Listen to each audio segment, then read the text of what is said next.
नमस्कार, सलाम, सत श्री अकाल। आज मैं मौजूद हूँ यष्टि की आवाज़ के साथ लखनऊ का हृदय कहे जाने वाले पुराने लखनऊ में। आज यहाँ पे कांग्रेस के युवराज राहुल गांधी जी अपनी न्याय यात्रा को निकाल रहे हैं। तो आइए हम जानते हैं कांग्रेस के पदाधिकारियों से कि उनकी क्या राय है इस न्याय यात्रा के बारे में। तो सर, क्या कहना चाहेंगे युवराज के बारे में, उनकी न्याय यात्रा के बारे में?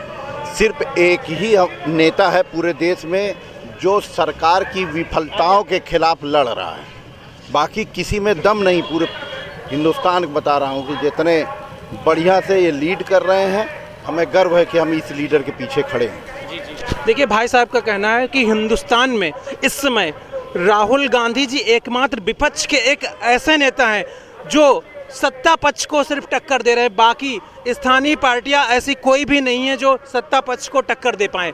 सिर्फ और सिर्फ राहुल गांधी जी, कांग्रेस के युवराज ही एक ऐसे नेता हैं जो सत्ता पक्ष को और मोदी जी को टक्कर दे सकते हैं। अच्छा सर, मैं ये जानना चाहूँगा कि यहाँ पे जो न्याय यात्रा हो रही, इसके बारे में आपकी क्या राय है? यहाँ की न्याय यात्रा उनको लोग सुनने के लिए यहाँ पे जनसैलाब अभी जो उमड़ा है, ये उन पे भरोसा जताता है कि राहुल गांधी ही हैं जो हमारी लड़ाई लड़ सकते हैं। जो भ्रष्ट सरकार चल रही है आज की डेट पे, हम चाहते हैं कि मेन स्ट्रीम मीडिया आँख खोल कर देखे। ये आप लोगों के भरोसे जो संदेश पहुंच रहा है जनता तक, बस आप ही लोग हैं जो पहुंचा रहे हैं। अगर मेन स्ट्रीम मीडिया सही विपक्ष की भूमिका निभाए तो सत्ता से 1 मिनट नहीं लगेगा, ये उखाड़ फेंकेगी जनता। देखिए, सर का कहना है कि जो मेन स्ट्रीम मीडिया है वो इस समय जो उसको जिस तरह का परिवर्तन करना चाहिए, जिस तरह का अपना कार्य करना चाहिए, वो नहीं कर रही है, जो कि बहुत ही गलत है। लेकिन इस समय हम लोग और कुछ ऐसे मीडिया कर्मी हैं जो अच्छा काम कर रहे हैं, उनको भी तारीफ़ कर रहे हैं और बढ़ाई दे रहे हैं। मैं इसके बारे में एक चीज़ और जानना चाहूँगा सर से कि आज की न्याय यात्रा से हमारे उत्तर प्रदेश की जनता पे और यहाँ के कांग्रेस के पदाधिकारियों पे क्या फ़र्क पड़ेगा और क्या बदलाव आएंगे? बिल्कुल, इनके आने से हमारे जो नीचे तक कार्यकर्ता हैं उनमें ऊर्जा एक मिलेगी और लोकसभा चुनाव में इसका परिणाम आपको दिखेगा। बहुत अच्छा निर्णय है। जी जी, लोकसभा चुनाव में इसका परिणाम दिखेगा। तो लोकसभा चुनाव में कांग्रेस यहाँ से किसी से गठबंधन करेगी या सिर्फ और सिर्फ अपने दल के साथ ही लड़ेगी? ये हमारी पार्टी का निर्णय होगा, हमारे केंद्रीय नेतृत्व माननीय खड़गे जी का, राहुल जी का, माननीय प्रियंका जी का, जो भी हमारे शीर्ष नेतृत्व है, उन सब के निर्णय के बाद ही हम लोग तय करेंगे कि इस पे किसके साथ हमको लड़ना चाहिए, किसके साथ नहीं लड़ना चाहिए।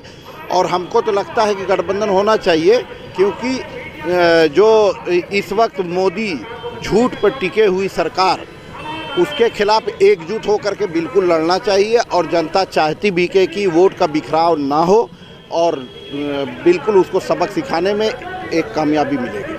जी, सीबीआई और ईडी के बारे में सर कुछ कहना चाहेंगे आप? जैसा कि बहुत सारे कांग्रेस पदाधिकारियों ने बोला है आज हमारे साथ, तो आप कुछ कहना चाहेंगे कि सीबीआई और ईडी आजकल क्या कर रही है?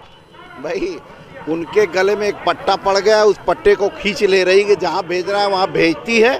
उनकी कमज़ोर नसों को वो दबाती है और उसी के खिलाफ भाजपा पहले प्रोपगंडा फैला करके ये घोटाला, वो घोटाला, ये घोटाला, फला घोटाला करके उनको फिर दबाव डाल करके तरह तरह की परेशानियों सामना करके फिर उसके बाद उनको अपने जो है पार्टी में लेती है, वॉशिंग मशीन में डाल के धुल करके उनको फ्रेश करके अपनी पार्टी में ले करके उनको कहती बहुत अच्छे हैं। जैसे माननीय अजीत पवार जी महाराष्ट्र में सिंचाई घोटाला, फिर उसके बाद आप अशोक चौहान जी आदर्श घोटाला, फिर आप ले लीजिए असम के मुख्यमंत्री जी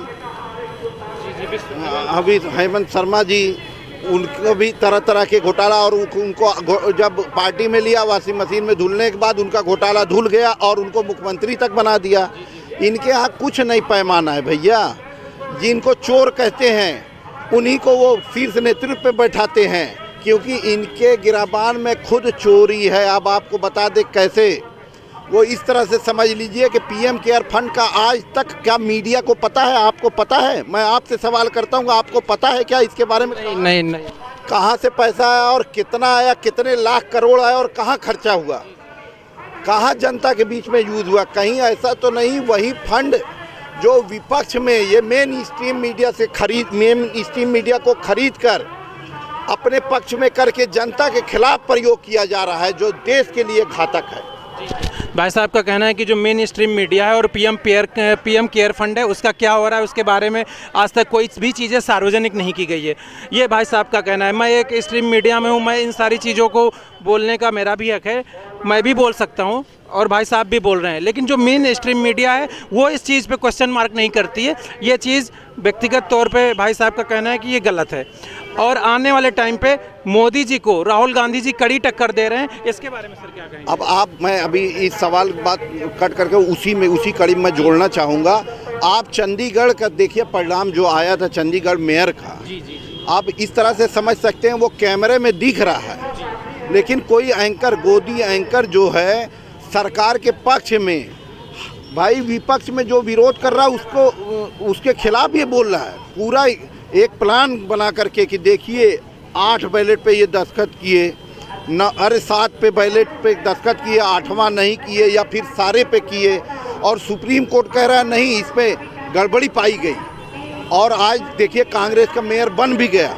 लेकिन इनको सोचिए कि हम कहाँ तक लड़ाई लड़ते हैं। अगर मीडिया सच में हमारा साथ दे, हमारा नहीं हम कह रहे हैं, ईमानदारी से पेश करे तो ये नौबत ना आए, सबके साथ सबके सामने दूध का दूध पानी का पानी हो जाएगा। चंडीगढ़ मेयर के मुद्दे पे भी भाई साहब का कहना है कि अगर मीडिया सच का साथ देती और सुप्रीम कोर्ट की बात मानती तो अपने आप सच का सच और झूठ का झूठ पानी पानी हो जाता, जो भी चीज़ें हैं सारी चीज़ें क्लियर हो जाती। लेकिन मेन स्ट्रीम मीडिया ने इस चीज़ों को क्लियर कट मीडिया ने जनता के सामने नहीं रखा, जिसके लिए उनको मेयर बना दिया गया। तो ये सारी चीज़ें हैं जो मार्केट में और जनता के बीच में उभर रही हैं, जिन चीज़ों को क्लियर करना चाहिए सत्ता पक्ष को, लेकिन अभी तक ये सब चीज़ें क्लियर नहीं हो पाई। सर आप कुछ कहेंगे?